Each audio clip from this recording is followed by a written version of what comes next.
तो दोस्तों स्वागत है आपका स्क्रीन सीक्रेट्स पे। मैं लेके आ चुका हूँ एक और brand new episode of hidden love. और दोस्तों आज के एपिसोड में बहुत सारा मिसअंडरस्टैंडिंग, बहुत सारा इमोशनल ड्रामा होने वाला है। डुआन और लूसी के बीच में जो भी रिलेशन था वो बहुत ही ज़्यादा चेंज होने वाला है आज के एपिसोड में। सो yeah let's begin the explanation of the 8th episode of hidden love. और आपको हमारी वीडियो थोड़ी सी भी अच्छी लगती है, एक लाइक और एक सब्सक्राइब हमारे लिए बहुत ही ज़्यादा मायने रखता है। So yeah let's begin the explanation of 8th episode of hidden love. So yeah let's begin. Episode की शुरुआत में हम देखते हैं कि लूसी और चांग साथ में मूवी देखने आते हैं। मूवी देखने के बाद दोनों क्लॉ मशीन से टॉयज निकालने लगते हैं। ऑनेस्टली ये सीन बहुत ही लाइट हार्टेड और क्यूट था। चांग क्लियरली कोशिश कर रहा था कि लूसी इम्प्रेस हो जाए, लेकिन लूसी बस एंजॉय कर रही थी। इसके बाद जब चांग लूसी को हॉस्टल तक छोड़ने आता है, तभी बाहर लीना, टीना और मिंग दिख जाती है।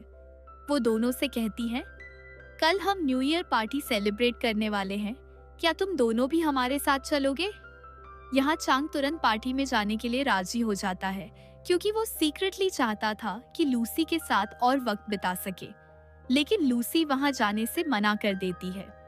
यही बात चांग को थोड़ा उदास कर देती है, क्योंकि उसका मेन मकसद तो लूसी के साथ जाना ही था। नेक्स्ट डे हम देखते हैं कि तीनों लड़कियां लीना, टीना और मिंग पार्टी के लिए तैयार होकर जा रही होती हैं। टीना का न्यू लुक देखकर सब हैरान रह जाते हैं। वो बहुत ज्यादा खूबसूरत लग रही थी। लीना और मिंग उसकी लगातार तारीफें करने लगती हैं। यहाँ पर राइटर्स ने साफ दिखाया कि टीना का मेन फोकस चांग है। एक्चुअली उसने ये लुक उसी को इम्प्रेस करने के लिए कैरी किया था। यही वजह थी कि वो बार बार चांग को ही देख रही थी। उधर दूसरी तरफ लूसी अब भी पार्टी में जाने से मना कर रही थी। ऑनेस्टली यहाँ लूसी का थोड़ा इंट्रोवर्ट साइड दिखा। वो भीड़ भाड़ और अननेसेसरी अटेंशन से बचना चाहती थी। अब सीन शिफ्ट होता है एक रेस्टोरेंट पर, जहाँ दुवान और लूसी डिनर करने आए होते हैं। दरअसल दुवान ने ही लूसी को यहाँ इनवाइट किया था। वो उससे कहता है, ये डिनर मैंने तुम्हारे लिए अरेंज किया है, क्योंकि हॉस्पिटल में तुमने मेरा इतना ख्याल रखा था। कम से कम मैं तुम्हारे लिए इतना तो कर ही सकता हूँ। ऑनेस्टली ये जेस्चर बहुत स्वीट लगा। लेकिन तभी ट्विस्ट आता है। जूलिया अपने दोस्त के साथ रेस्टोरेंट में आती है और दुवान को लूसी के साथ देख लेती है। उसे देखकर जूलिया लिटरली गुस्से से भर जाती है। वो दुवान से कहती है, तुम मेरे अलावा किसी और लड़की के साथ कैसे हो सकते हो, और मेरी कॉल्स और मैसेज का जवाब क्यों नहीं देते? यह सुनकर लूसी हैरान रह जाती है। क्लियरली उसे लगा कि शायद दुवान और जूलिया का कोई रिश्ता है। दुवान कामली जूलिया से कहता है, देखो मेरा तुमसे कोई रिश्ता नहीं है, तुम्हें यहाँ से जाना चाहिए।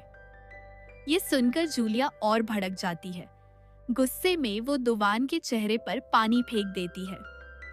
ऑनेस्टली ये सीन काफी शॉकिंग था।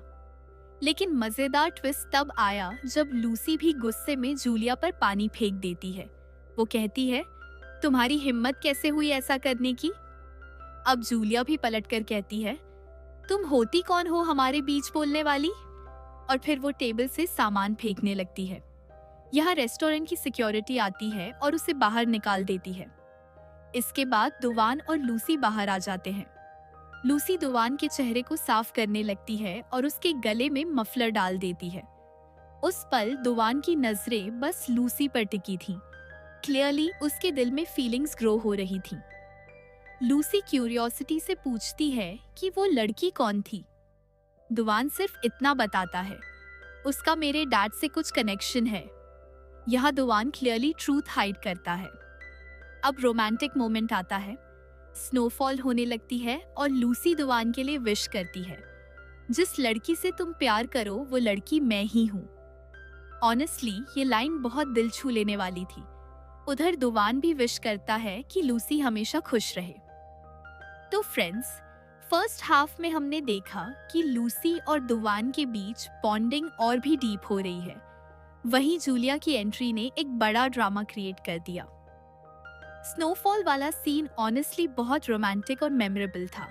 लेकिन ये तो सिर्फ शुरुआत है, आगे कहानी में और भी ट्विस्ट आने वाले हैं।